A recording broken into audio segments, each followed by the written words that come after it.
AITA for stealing back money my sister owed me. My name is Dior, and I'm 25. I live at home with my parents, Jericho and Alina, and my younger sister, Lila, who's 19. We've always been close in that messy, exhausting way only sisters can be. Full of laughter one minute and daggers in our eyes the next. For as long as I can remember, Lila has borrowed my things. At first, it was sweet. Can I wear your scarf? Or, you smell so nice. What perfume is that? But over time, it turned into something endless. My sweaters, my lip gloss, my bags, even my shoes. I'd find my makeup half empty, my clothes stretched out, my things tossed carelessly on her floor. Sometimes they just vanished entirely, and when I asked about them, she'd shrug like she had no idea what I was talking about. When I complained, my parents always said the same thing. You're the older one, Dior. Be patient. She looks up to you. But being the older one started to feel like a punishment. If Lila borrowed something of mine, it was sharing. But if I touched anything of hers, even a jacket she hadn't worn in months, I'd get scolded. After one particularly bad fight over my missing handbag, my parents installed a lock on Lila's bedroom door. Not mine, just hers. They said she needed privacy. Privacy, apparently, meant she could still waltz into my room whenever she wanted. But when I wanted to grab something she'd taken, I had to knock and wait for her permission. That's when I decided to get proof. I bought a small security camera, nothing fancy, just one of those tiny corner devices. I wasn't spying. I just needed to stop feeling like I was going crazy. A few days later, something happened that finally broke me. I had saved up for weeks to buy a pair of soft, cream-colored shoes. They weren't luxury, but to me, they felt like it. Simple, elegant, a little reminder that I could treat myself. I left them by the door, planning to wear them the next day for a small work dinner. When I came home from work that evening, I saw them right away, but not how I left them. They were by the hallway, covered in mud, the soles scuffed and the sides torn slightly at the stitching. My chest went cold. Lila, I shouted, holding them up. What did you do to my shoes? She glanced at me from the couch, where she was scrolling through her phone. Relax, she said flatly. I just wore them to the park. To the park? It rained all morning. She shrugged, barely looking up. They're just shoes, Dior. Don't be so dramatic. That word, dramatic, was gasoline. They're not just shoes. I snapped, voice shaking. You know I save for these. You never ask, you just take. She rolled her eyes. You act like I stole your car. You're insane sometimes. I stormed into the kitchen, the shoes still in my hands. Mom, Dad, look what she did. Jericho looked up from his tablet for 2 seconds, sighed, and said, she didn't mean to, Dior. They can be cleaned. I stared at him in disbelief. Are you serious? If I did this to her stuff, you'd yell at me for hours. Mom's tone went sharp. That's enough. You're 25, Dior. Stop bickering with your sister like children. That was it. That was always it. My anger reduced to bickering. That night, while everyone was asleep, I sat in my room staring at the shoes on the floor. I could hear Lila laughing faintly through the wall, probably on FaceTime. I thought about all the times I'd let things slide. The money she forgot to pay back, the clothes she ruined, the perfume she used up. Then I remembered. She still owed me 60 euros from a concert ticket I'd covered. So I took my spare key, the one she didn't know I had, went into her room, and opened her desk drawer. She had a little cash stash there, folded neatly under a pile of old receipts. I took 60 euros and left. It wasn't revenge. It was just balance. The next morning, all hell broke loose. Mom's voice echoed through the house. Dior, what is this I'm hearing about you going into Lila's room? I walked downstairs calmly. She owed me money. That doesn't mean you steal it. I met her glare. She stole from me first. My shoes, my jacket, my makeup, everything. Why does it only matter when I do something? Dad slammed his tablet shut. That's enough. You don't talk to your mother that way. Lila was standing behind them, arms crossed, fake tears in her eyes. I can't even trust her anymore. She broke into my room. Your room, I said, laughing bitterly. Everything you own, half of it's mine. Mom pointed toward the stairs. Go to your room, Dior. Now, are you kidding me? I asked. You're punishing me? No one answered. That night, I got a message from Lila on WhatsApp. You're unbelievable. You went into my room. I can't even trust you anymore. You're the real thief. I stared at it for a long time. Then I blocked her. But things didn't calm down. They got worse. For days, the house was thick with tension. Lila paraded around like the victim, whispering with Mom in the kitchen, pretending to be sad and distant whenever Dad walked by. I barely spoke to anyone. Even at dinner, they avoided eye contact. One night, I overheard Lila talking to Mom. I don't feel safe with her around. She's obsessed with me. She needs help. That broke something in me. I burst into the kitchen. You're unbelievable. You destroy my things, lie about me, and now you're saying I'm dangerous? Mom snapped. Enough. You're scaring her. Scaring her? She's manipulating you. Lila started started crying. Real tears this time, maybe fake. I couldn't tell anymore. Dad stood up. That's it. You need to calm down, Dior. Take a few days, stay somewhere else. I froze. You're kicking me out. We're not kicking you out. Just until things cooled down. I didn't say another word. I just nodded slowly and went upstairs. That night, I packed my bag, a few clothes, my laptop, my charger, and the ruined shoes. I left them on the bed, muddy and broken. One final reminder of everything that had built up. Before I left, I texted the family group chat. I love you, but I can't stay here anymore. I'm tired of being treated like the problem. Don't worry, I'll be safe. Lila read it immediately. Mom called twice, then stopped. Dad sent one text. Come home when you're ready. We'll talk. For the next few nights, I stayed with my friend Blair, who didn't even ask for an explanation. She just hugged me and said, stay as long as you need. I didn't cry that night. I just lay there on her couch, listening to the hum of the fridge and the soft sound of rain outside. For the first time in years, I felt quiet. Not happy, not sad, just quiet. I didn't know what would happen next. Maybe my family would forget about it. Maybe they wouldn't. But for once, I wasn't the one apologizing. I wish I could say things calmed down, but they didn't. The silence at home was worse than shouting. Every room felt heavy, like the air itself carried judgment. Mom and Dad barely looked at me, and when they did, it was with that disappointed expression parents give when they don't want to admit they chose a side. Lila acted like I didn't exist. But then one evening, I came home after a late shift, exhausted and just wanting to shower and sleep. When I opened my bedroom door, something immediately felt wrong. My camera, the small one I'd set up months ago, had been turned toward the wall. My stomach dropped. I checked my dresser. My favorite jacket, the one Blair gave me for my birthday, was gone. So was a small silver necklace from my grandmother. And the envelope of spare cash I kept hidden under a stack of notebooks. Empty. I stood there frozen, shaking. I knew exactly what had happened, but saying it out loud felt like walking into another war I wasn't ready for. Still, I texted her. Where's my stuff? Don't lie to me. Hours passed before she replied. Don't accuse me. I haven't touched your room. That denial, simple, cold, snapped something in me. I went straight to Mom and Dad, my hands trembling as I held up the empty envelope. She stole from me again. Look at this. The camera was moved and my things are gone. Mom didn't even look up from her laptop. Dior, you've been under so much stress lately. Maybe you misplaced them. I didn't misplace anything. I yelled. You think this is all in my head? Dad finally looked up from the TV. Watch your tone. My tone. My tone. I laughed bitterly. She's stealing from me, and you're worried about my tone? Lila walked into the room right then. Perfect timing. She had that smug look, calm, innocent, and cold. What's going on? She asked sweetly. You know exactly what's going on. I shouted. You touched my things again. She tilted her head. You really need help. Dior, you're obsessed. That word, obsessed, cut deeper than I expected. I looked at Mom, then Dad, desperate for one of them to speak up. They didn't. Instead, Mom just sighed. Maybe it's time you got some space, Dior. Just until things settled down. It felt like a knife twisting in my gut. You're kicking me out again? No one's kicking you out, Dad said quietly. We just think a little distance might help. I stared at them, the people who were supposed to protect me, and realized they'd never see me clearly. Not as their daughter, not as someone who deserved to be believed. So the next morning, before anyone woke up, I packed my bag. Clothes, laptop, charger, the essentials. I paused by my dresser, running a hand over the empty spot where my grandmother's necklace used to be. Then I sent one last message to the family group chat. I love you all, but I can't live like this anymore. I need peace. Please don't worry. I'll be safe. Lila read it instantly. No reply. Mom called twice, then stopped. Dad texted once. Come home when you're ready to talk. I left the house quietly. No tears, no last glance. For a few days, I stayed with Blair again. Her apartment in Riverview Park, a small district by the water, was cluttered but warm. She didn't ask for explanations, just handed me a blanket and said softly, you can stay as long as you need. That simple kindness broke me in a way my family's words never could. The first few nights, I couldn't sleep. Every noise made me flinch. A car outside, a door creaking, the hum of the refrigerator. I kept checking my phone, half expecting an apology, half dreading another fight. Nothing came. A week passed before I got an email notification. Lila, it said, I checked the footage before I turned your camera. I saw myself taking your jacket. I'm sorry. I don't even know why I did it. Maybe I just wanted to see how far you'd go. I'll replace what I can. Please don't stay away forever. I read it over and over. My hands trembled. It wasn't just about the jacket. It was the fact that she knew what she was doing and still did it. She wanted control, wanted me angry, small, and cornered. I didn't reply, not for days, but I couldn't stop thinking about her words. Don't stay away forever. 2 days later, I went back home. The house felt different. The kind of quiet that happens after a storm. Still, heavy, almost apologetic. The walls seemed duller, the air colder. Lila was sitting on the couch, phone in hand. When she saw me, she froze. Neither of us spoke at first. Then she stood and said softly, I got you new shoes shoes. They were sitting on the table, the same cream color as the one she'd ruined. I looked at them for a long time. Why now? I asked finally. Because I didn't realize how much I'd pushed you until you left, she whispered. It felt wrong not having you here. Her voice cracked, and for the first time, I believed she might mean it. Mom came out of the kitchen, eyes red. Dior, we just want peace, sweetheart. We didn't handle things right. None of us did. For a moment, I wanted to yell again, to remind them how alone I'd felt, but I didn't. Instead, I just nodded. That night, I unpacked my bag. My room smelled the same. Faint perfume, lavender detergent, the lingering scent of something lost but not forgotten. Around midnight, there was a soft knock on my door. Lila, can I sit? She asked. I nodded. She sat on the edge of my bed, twisting her hands. I'm not gonna pretend everything's fine, she said, but I miss you, and I hate that we turned into this. I stayed quiet. I'm not asking for forgiveness, she added, just a chance to be better. I finally met her eyes. You hurt me, Lila, and not just once. It's gonna take time. I know, she whispered. We sat there for a while, the silence between us softer than it used to be. The next morning, she left a small box on my dresser. Inside was a delicate silver chain, my grandmother's necklace, the one she'd taken. No, just the necklace. The end.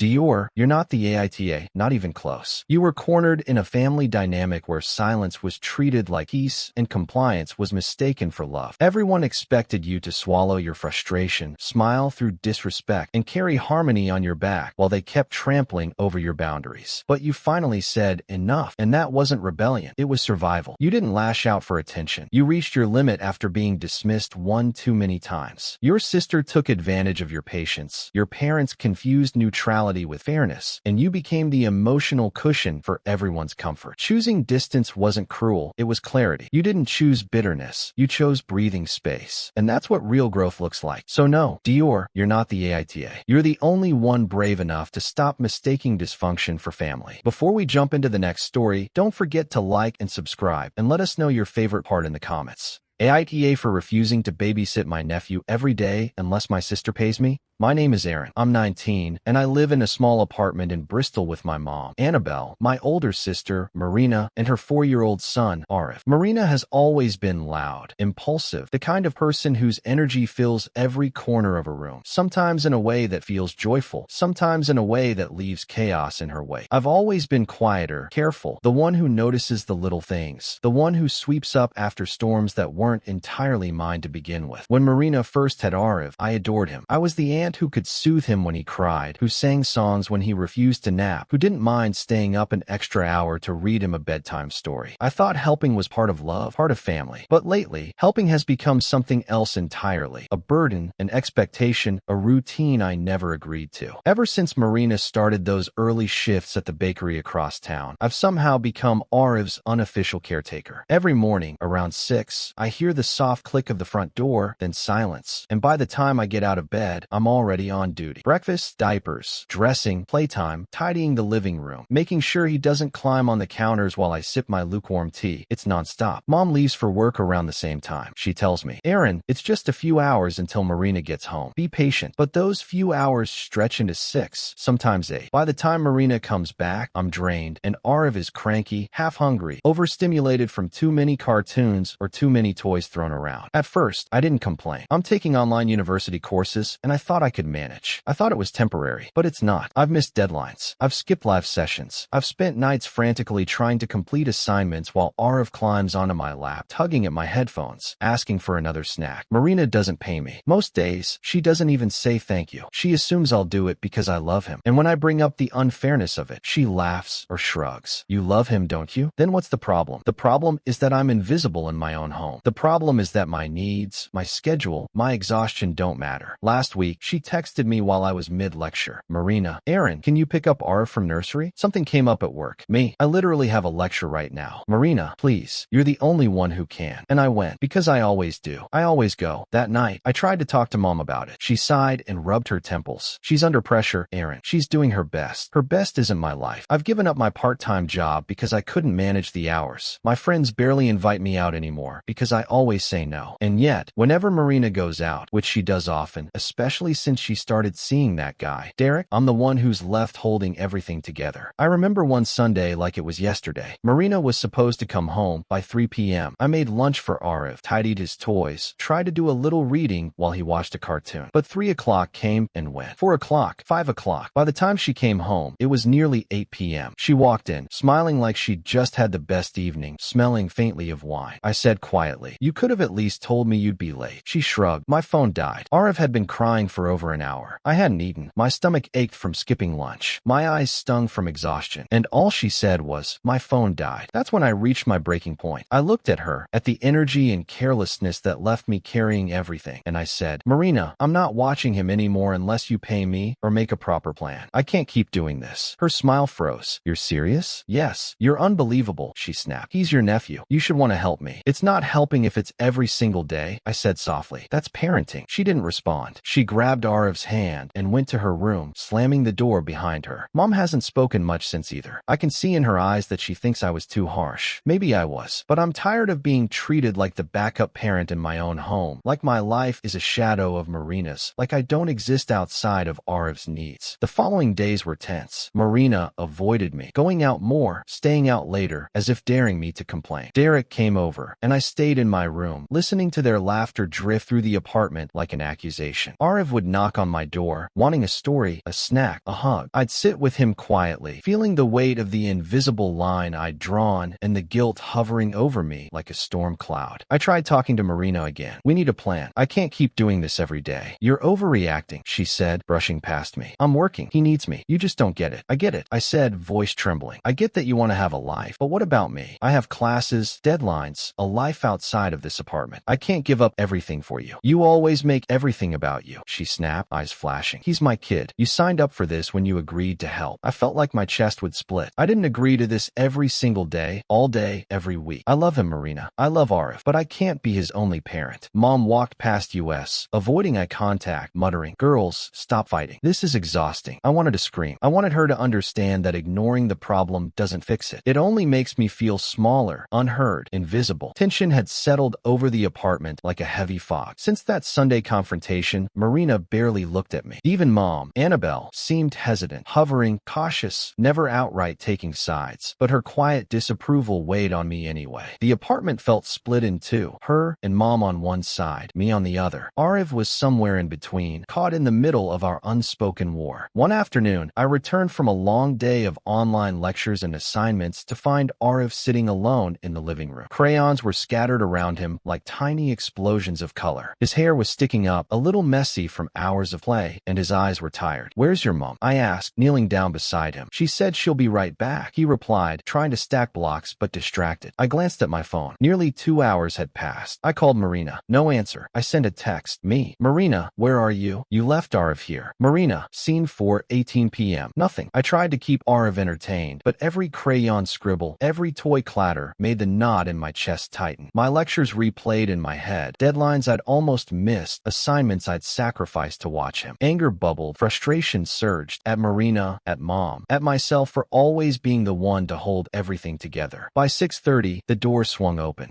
Marina stepped in, carrying grocery bags, hair messy, clothes slightly wrinkled, acting like nothing had happened. "You can't just leave him like that," I said, trying to keep my voice calm. "What if something had happened?" She rolled her eyes. "Relax. You were here. That's not the point. You didn't even ask if I could watch him." Her face hardened. "You said you wouldn't watch him anymore, remember? So what are you complaining about?" I froze. She had twisted my words into justification for abandoning responsibility. I wanted to yell, slam doors, scream into the empty apartment, but Arif tugged at my sleeve, looking up with wide, trusting eyes. I swallowed my anger and knelt beside him, hiding the tightness in my chest, the frustration, the hurt. That night, after Arif had fallen asleep, I heard soft, muffled sobs coming from Marina's room. For the first time, I didn't feel anger, just a deep, aching empathy. She was struggling, I realized, more than she wanted to admit. She wanted help, but didn't know how to ask for it. She couldn't admit she couldn't do everything herself. The next morning, there was a tentative knock at my door. "Aaron," Marina said softly, "I'm sorry. I messed up yesterday. yesterday. I shouldn't have left him like that. I don't know how to do this right now. I nodded, unsure if I could trust myself to speak. She continued, voice barely above a whisper. I've been looking for a part-time sitter, but it's expensive. I'll start paying you something each week. I promise. I just need a bit more time. Can you give me that? There was vulnerability in her voice I hadn't heard before. I wanted to snap, to list every broken promise. Every day I'd been left scrambling. Every night I went to bed exhausted, but I stayed silent. I wanted to believe her. The following days were a delicate dance. Marina began sending her schedule ahead of time. She texted when she needed help and offered payment. Small, but it felt like acknowledgement. Yet, the underlying tension never fully went away. I could still feel the remnants of every hour, every day, every missed class that she had cost me. Then came a night that tested every boundary I'd set. Marina called while I was halfway through an assignment. Marina, Aaron, can you watch Arv tonight? Derek and I are going out. Me, I'm swamped. I have deadlines. Marina, I know.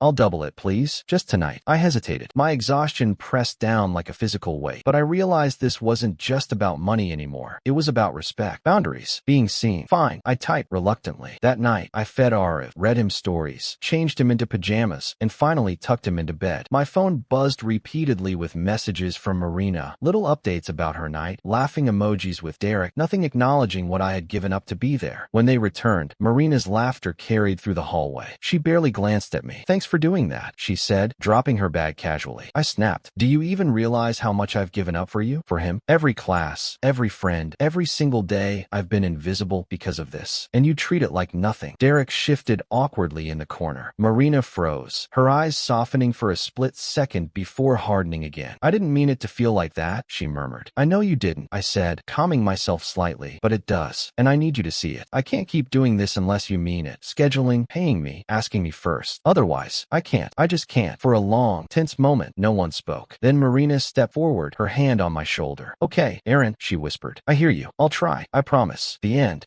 Aaron, you are not the AITA, not even a fraction of one. You've been stuck carrying the emotional, mental, and physical workload of two adults who should know better, and you finally did what everyone refuses to. You drew a line. You didn't explode. You didn't abandon anyone. You just said, I can't keep doing this alone. That's not cruelty. That's a quiet act of rebellion that says, I deserve to have a life too. Your situation reminds me of when people say, it takes a village to raise a child, but somehow the whole village moved out, and you're the last one left sweeping up the sandbox. Marina turned help me into handle everything, and your mom played referee with her eyes closed. You didn't agree to be Arv's stand-in parent, and the fact that you love him doesn't make you his guardian. Love isn't an employment contract, even if family likes to treat it like one. From my point of view, what you did was a boundary check long overdue. You didn't scream, you didn't storm out, you just called things what they were. That takes composure most people twice your age can't manage. Marina's apology wasn't perfect, but it was a start. She's realizing that leaning on you isn't the same as appreciating you. And maybe, just maybe, her guilt will turn into action if you keep your boundaries firm instead of flexible. Here's my suggestion. Stay kind, but don't bend. Keep everything in writing if you can. Times, schedules, payments. Not because it's business, but because it keeps things fair. It's amazing how fast people forget what they promised when things get comfortable again. Don't let that cycle restart. The joke of this whole thing, you're 19, and somehow the only person in that house acting like an adult. Everyone else is just improvising responsibility and calling it effort. You didn't destroy peace. You forced honesty into a house that relied on pretending. You're not the AITA, Aaron. You're the one who finally reminded everyone that being family doesn't mean being free labor. Thanks for watching. Don't forget to like and subscribe. Got a story to share? Drop it in the comments and let us know which one was your favorite. If you enjoyed this video, you'll definitely want to check out AITA for taking my mom to see her abusive mother. Click here to watch it now.